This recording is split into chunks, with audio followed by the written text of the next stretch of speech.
a couple of questions about dialogue and engaging in dialogue with people. So the first issue that I face is I have a very high need for intellectual stimulation, and I can't get that with most people. It's something like you can have a dialogue for a time, but then it's high trait openness.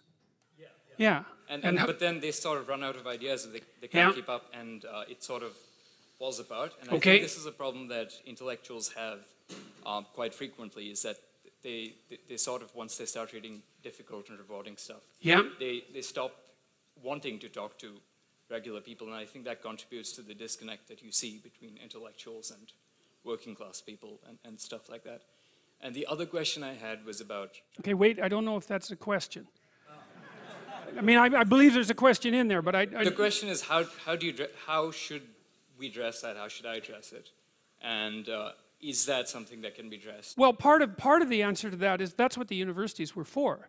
I mean, you know, not everybody is equipped to or interested in engaging in high-level discussion of abstract and creative ideas. You know, you hear this idea that everyone's creative. That's a lie. It's as straightforward as that. True creativity is very, very rare.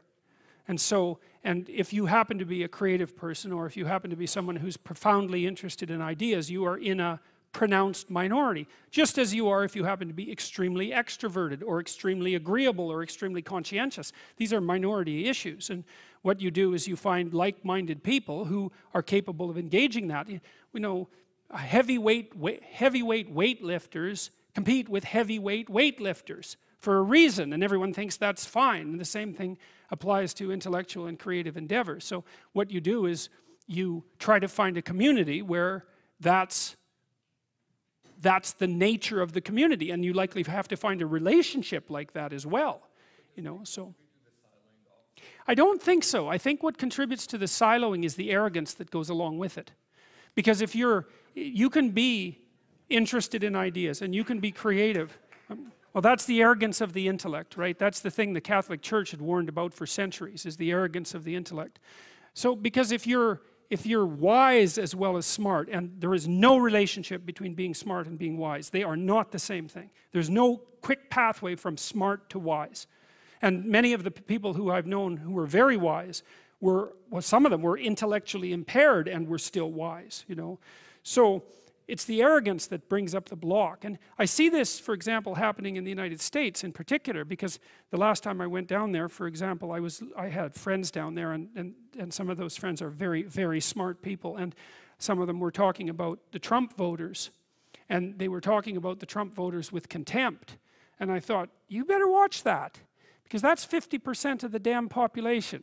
And it might be convenient to think that they're stupid and beneath you, but it's not conducive to a civil state, and there's no evidence that it's true, because there isn't a straight line between intelligent and wise.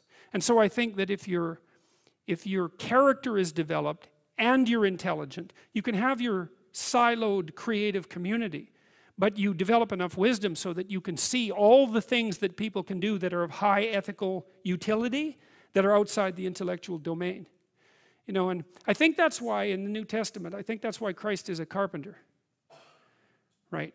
Because, well, first of all, a carpenter is one of those jobs that when you're dishonest, it manifests itself immediately, because what you build falls down.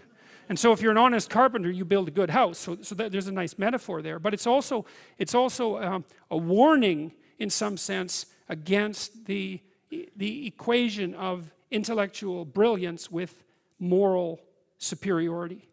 And so if the intellects would drop their moral superiority, and fat chance there is of that, then the divide between the working class, say, and the elite would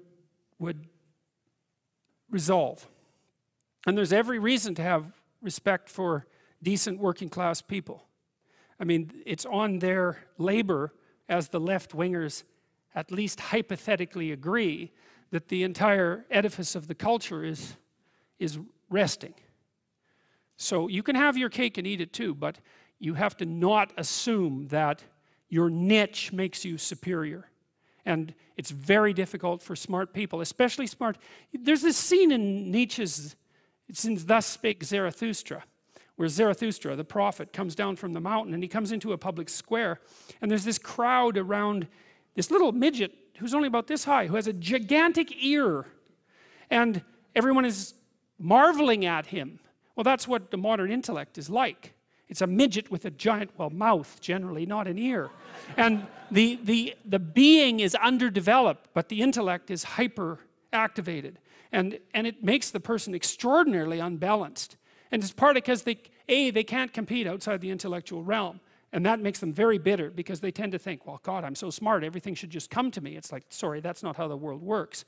And it also that attitude is immediately evident to people that they're talking to when they talk in the manner that they talk, if they are arrogant intellectuals of that sort. You see that in The Simpsons did a good job of that with Comic Book Guy, right? I mean, he completely useless in every possible dimension with an IQ of about 160, and it's very annoying to people who have an IQ of 160 that they can also be completely useless, but it happens a lot. So